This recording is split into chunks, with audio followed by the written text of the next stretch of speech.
Assalamualaikum warahmatullahi ta'ala wabarakatuh.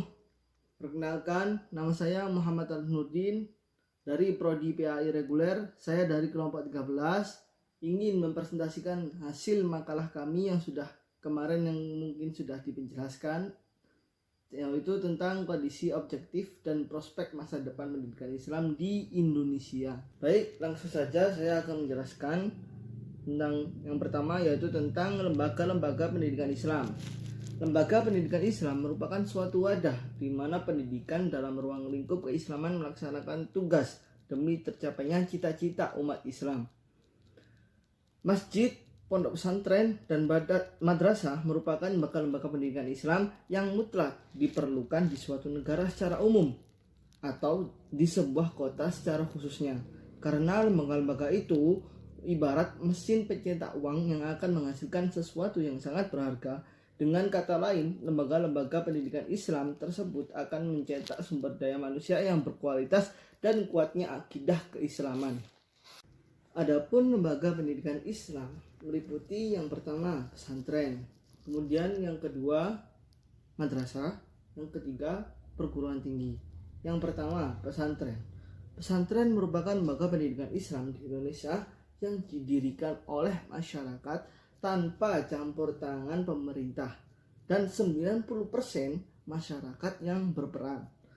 Tujuan didirikan pesantren ini untuk mensyariatkan orang-orang yang baru masuk Islam di zaman dahulu.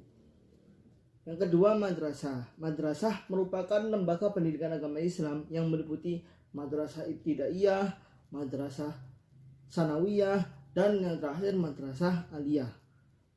Terus yang ketiga yaitu perguruan tinggi. Perguruan tinggi ini ada 2 jalur perguruan tinggi. Kalau di kawasan pondok itu biasanya disebut Ma'had Ali. Kalau di luar biasanya disebut universitas atau institut.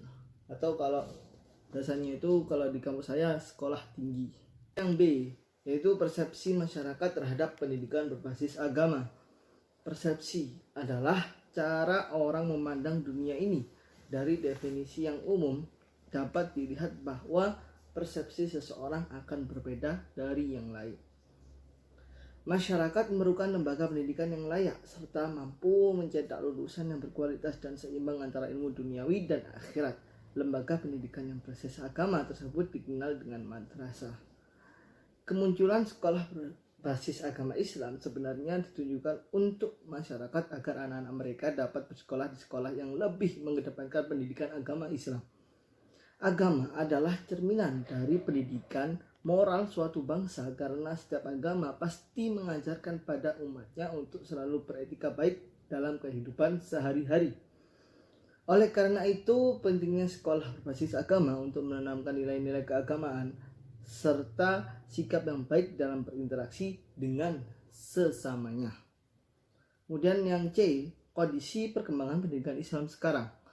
Asimilasi nilai-nilai agama Islam dengan nilai-nilai agama lokal yang ada di masyarakat inilah yang menyebabkan Islam diterima dan berkembang di pulau-pulau seluruh Indonesia. Kini siswa madrasah bisa bersaing dengan siswa umum dan meraih prestasi di bidang akademik. Murid-murid madrasah mengukir berbagai pencapaian di tingkat nasional maupun internasional. Ada 7 langkah yang harus dilakukan di era ini, yaitu yang pertama disruptive mindset, self-driving, dan shape or create. Kemudian yang kedua memberikan pelayanan yang proaktif. Yang ketiga, tidak terpaku pada anggaran biaya. Yang keempat, memaksimalkan fungsi media sosial. Yang kelima, berpikir solutif jika dihadapkan pada masalah. Kemudian yang keenam, tidak alergi terhadap perubahan. Kemudian yang ketujuh, berpikir dan bertindak strategik. Langkah dalam pengelolaannya lembaga pendidikan Islam harus memiliki roadmap yang jelas. Kemudian yang D, yaitu prospek pendidikan agama Islam di masa depan. Lembaga pendidikan Islam seperti pesantren, madrasah, dan perguruan tinggi keagamaan Islam harus mempunyai kemajuan dari masa ke masa. Adapun indikator lembaga pendidikan Islam itu setidaknya mencakup keunggulan dalam ilmu pengetahuan.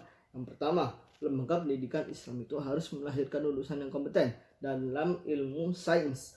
Yang kedua, lembaga pendidikan Islam harus mampu melahirkan alumni atau penerus yang mampu mempertahankan karakter baik yang terbukti mampu dilakukannya selama dalam masa pembinaan di LPI. Kemudian agar lembaga pendidikan Islam itu unggul dan maju, setidaknya 3 hal yang perlu diperhatikan. Yang pertama, guru pesantren dan madrasah harus kompeten dan mempunyai integritas yang tinggi. Kemudian yang kedua, kurikulum pesantren dan madrasah memadukan keseimbangan antara ilmu agama dan ilmu sains.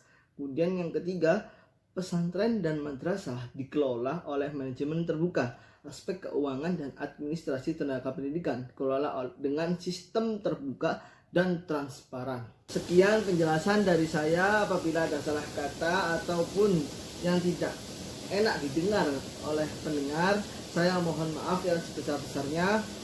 Wallahumma afiq ila aqwamit thoriq. Assalamualaikum warahmatullahi wabarakatuh.